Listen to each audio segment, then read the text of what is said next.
যেহেতু ভারতীয় জনগণ বাংলাদেশের বিরুদ্ধে উস্কানি দিচ্ছে, এই ভারতীয় জনগণ সীমান্ত এলাকা থেকে সরিয়ে নেওয়ার জন্য এবং শূন্য লাইনে বিএসএফ এর অতিরিক্ত জনবল মোতায়েন ছিল, এই বিএসএফ এর অতিরিক্ত জনবল মোতায়েন সরানোর জন্য আমার রিকোয়েস্ট কিন্তু 5 মিনিটের মধ্যে ভারতীয় বিএসএফ এবং তাদের জনগণ আমার রিকোয়েস্ট শুনেছে।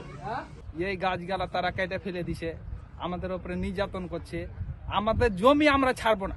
সকলেই শান্ত থাকবেন এবং বিনা প্রয়োজনে জমিতে কাজ না থাকলে অবশ্যই সীমান্ত এলাকায় যাবেন না। আমরা যে পাশে যে আমাদের জমি গালা আছে, এই জমিতে আমরা যেতে পারছি না, কৃষকের উপরে হামলা। আমাদের যে গাছগালা আছে না, ধরেন যে সীমান্তের পাঞ্জরে, এই গাছগালা তারা কেটে ফেলে দিছে, আমাদের উপরে নির্যাতন করছে, আমাদের জমি আমরা ছাড়বো না।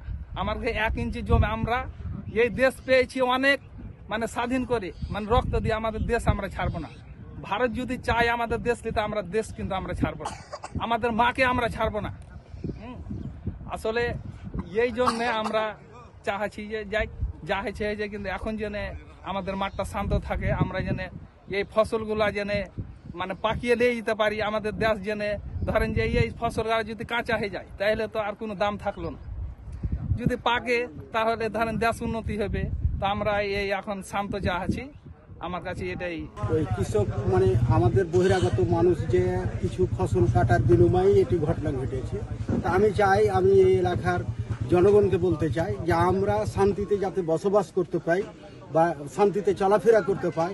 আমি অনুরোধ করব যে মানুষ যাতে যারা জমি কৃষি কাজ করে না তারা কেন আমি সীমান্ততে ভিড় করব, এটি যেন না হয়, এটি আমার অনুরোধ।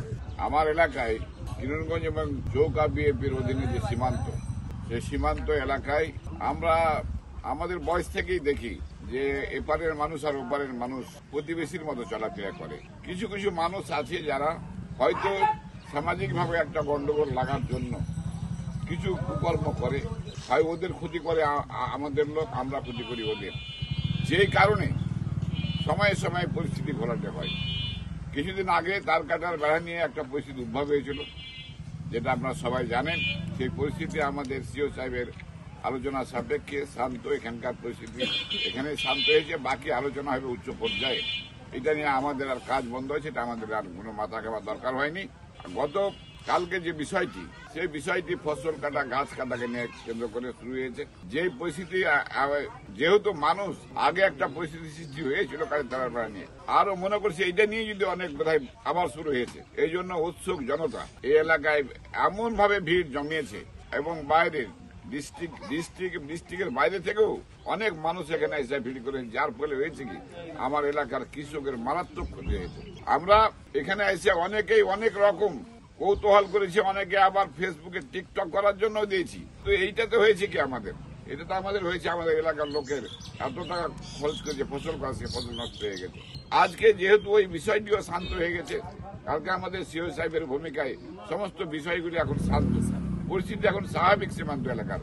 সেই কারণে আজকে জনগণের কাছে আমরা যে আমাদের যে বার্তা, সেই বার্তাটা হচ্ছে যে আপনারা সকলেই শান্ত থাকবেন এবং বিনা প্রয়োজনে জমিতে কাজ না থাকলে অবশ্যই সীমান্ত এলাকায় যাবেন না। গেলে আর আপনারা হয়তো বলছেন যে আমরা সাংবাদিকরাকে নিষেধ করছি না, আপনারা টেকনিক্যালি সংবাদ সংগ্রহ করবেন, এই অনুরোধটা করছে। কারণ আমাদের এলাকার মানুষ এমনি আপনাদের ক্যামেরা দেখলে আপনাদের পিছনে 50 জন ছুটে, যদি তারা কোনো কম দেখেছে এগুলা, আর আপনার ক্যামেরাটা দেখলে আপনার পিছনে যাবে। অতএব আপনি যদি সংঘবদ্ধভাবে না দিয়ে একজন সাংবাদিক যদি আমার ইউপি সদস্যের সঙ্গে যান, যে আপনি কিছু ছবি নেবেন, বা বিজেপির সঙ্গে যান, কোনো সমস্যা নাই, আমরা আপনাকে নিষেধ করতে পারবো না। কারণ সংবাদ সংগ্রহ, তথ্য সংগ্রহ করাই আপনাদের কাজ, আপনাকে নিষেধ করবো না। কিন্তু আপনাকে অনুরোধ করবো, এই যে আমাদের জন্মগেলার ফসল নষ্ট হচ্ছে ভিড়ের জন্য, সেটাকে আপনার রক্ষা করার আপনারা আন্তরিকভাবে চেষ্টা করবেন। আপনাদের ফসল আপনারাকে রক্ষা করতে হবে।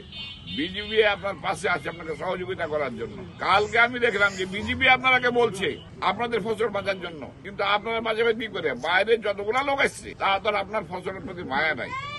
আমি অনুরোধ করবো আপনাদের মাধ্যমে যে আমাদের এই পরিস্থিতি যেন আর না হয়।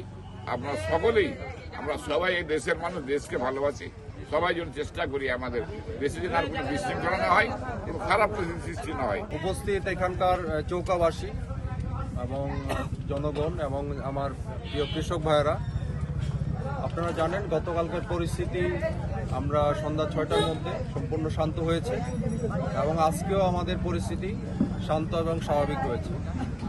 তবে এই এলাকার জনগণ এবং কৃষকরা আমাদের বিজিবির কাছে একটা অভিযোগ বা দাবি করেছে, এখানকার যে পরিস্থিতি হচ্ছে সেটা হচ্ছে বাইরে থেকে বহিরাগতরা এসে প্রায় 10 থেকে 12 হাজার লোক জনগণ এসে সীমান্ত জড়ো হচ্ছে এবং সীমান্ত এলাকায় এই এলাকার লোকজনের যে কৃষকের যে জমি আছে ফসলি জমি, এই ফসলি জমি ওরা নষ্ট করছে।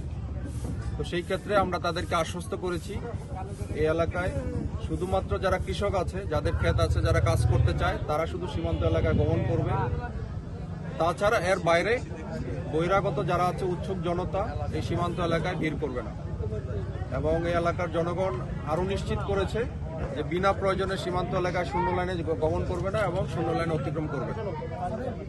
আর যেহেতু বর্তমানে পরিস্থিতি স্বাভাবিক এবং এই স্বাভাবিক পরিস্থিতিকে আমরা যেন কন্টিনিউ করতে পারি, স্বাভাবিক পরিস্থিতি আমরা যেন সবসময় স্বাভাবিক রাখতে পারি, সেই জন্য বিজিবির পাশাপাশি আমাদের এই এলাকার জনগণ এবং এই এলাকার স্থানীয় চেয়ারম্যান সাহেব আছেন, এখানকার মেম্বার সাহেবরা আছেন, সবাই আমরা একসাথে কাজ করব যেহেতু পরিস্থিতি এটা আর ফার্দার ঘোলাটে না হয়। সেই জন্য আমরা একসাথে কাজ করছি। এই জন্য আপনারা যেহেতু সাংবাদিক ভাইয়েরা আপনারা আছেন, আপনাদের মাধ্যমে আপনারাও মেসেজটা পৌঁছে দিবেন যেন এখানে উৎসুক জনতা যারা আছে বাইরে থেকে আসে ওরা যেন সীমান্ত এলাকায় জড়ো না হয়। এবং আমাদের কৃষকদের এখন ফসলের সময় এই অনেক সরিষা ক্ষেত, ভুট্টা ক্ষেত, বিভিন্ন ক্ষেত নষ্ট করছে, এই ক্ষেতগুলি যেন গরিব কৃষকের ক্ষেতগুলি যেন নষ্ট না করে, এই জন্য আপনাদের মাধ্যমে এই বার্তাটা সবার কাছে পৌঁছে দিতে ধন্যবাদ। যখন আমি অধিনায়ক হিসেবে পতাকা বৈঠক করলাম, আমি বিএসএফ এর কাছে 2টা রিকোয়েস্ট করেছি। সেটা হচ্ছে যেহেতু ভারতীয় জনগণ বাংলাদেশের বিরুদ্ধে উস্কানি দিচ্ছে, এই ভারতীয় জনগণ সীমান্ত এলাকা থেকে সরিয়ে নেওয়ার জন্য এবং শূন্য লাইনে বিএসএফ এর অতিরিক্ত জনবল মোতায়েন ছিল, এই বিএসএফ এর অতিরিক্ত জনবল মোতায়েন সরানোর জন্য আমার রিকোয়েস্ট কিন্তু 5 মিনিটের মধ্যে ভারতীয় বিএসএফ এবং তাদের জনগণ আমার রিকোয়েস্ট শুনেছে। ইন দি কাউন্টার পার্ট আমি বাংলাদেশের জনগণ যারা ছিল মেম্বার এবং সবাই মিলে আমাদের বাংলাদেশি জনগণকে রিকোয়েস্ট করেছি যে তোমরা সীমান্ত এলাকা থেকে সরে যাও, এই মানুষের ফসলের ক্ষতি করো। ওরা শুনেছে, বাট ইট টুক 2 আওয়ার্স, 2 ঘন্টা সময় নিয়েছে। বাই দিস টাইম এই এলাকার কৃষকের ধানের জমি বা বিভিন্ন ফসলের জমি একেবারে ম্লান করে দিয়েছে। তো এটা আমাদের আলটিমেটলি আমাদের দেশের ক্ষতি। সীমান্ত এলাকায় উত্তেজনা হলে আলটিমেটলি এই এলাকার কৃষকের ক্ষতি হচ্ছে। তো এই এলাকায় যেন উত্তেজনা না হয়, উত্তেজনা প্রশমিত করার জন্য আমরা কাজ করছি এবং বর্ডারে এটাই আমাদের কাজ, যে কোনো পরিস্থিতি নিয়ন্ত্রণ করার জন্য BGB we are train for this. তাই বলে এখন যারা এই কাজগুলি আমাদেরকে করতে দেন, আমাদের সহযোগিতার জন্য এলাকার জনগণ আছে, আমরা জনগণের সাথে কাজ করছি। এখন বর্তমানে আমরা যেটা করছি, আমরা এলাকায় যে মত বিনিময় সভা করছি, আমাদের জনগণ যেন নিরাপত্তার সাথে কাজ করতে পারে এবং পরিস্থিতি যেন আমরা এই স্বাভাবিক অবস্থাটা কন্টিনিউ করতে পারি।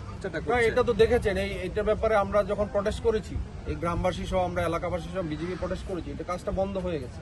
এবং এই ব্যাপারে বাংলাদেশের উচ্চ পর্যায়ে মাননীয় স্বরাষ্ট্র উপদেষ্টা কর্তৃক এটা ব্রিফিং করা হচ্ছে। আপনি আর কি উচ্চ পর্যায়ে যেহেতু এটা উচ্চ পর্যায়ে আছে, ওই ব্যাপারে কোনো সমস্যা নাই। এখন যেহেতু এই গাছ কাটাকে কেন্দ্র করে এটাকে তো আরো আমরা উত্তেজনা পরিবেশ সৃষ্টি করতে পারি এবং যেহেতু একদিনের মধ্যে এটা প্রশমিত হয়েছে, এখন সীমান্তে বিএসএফ এবং বিজিবি আমরা টহল করছি। পরিস্থিতি খুবই স্বাভাবিক। আমরা এই স্বাভাবিক পরিস্থিতিটা আমরা কন্টিনিউ করতে চাই। এই কন্টিনিউ করার জন্য জনগণ আমাদের পাশে আছে, জনগণের সাপোর্ট নিয়ে আমরা কাজ করতে চাই।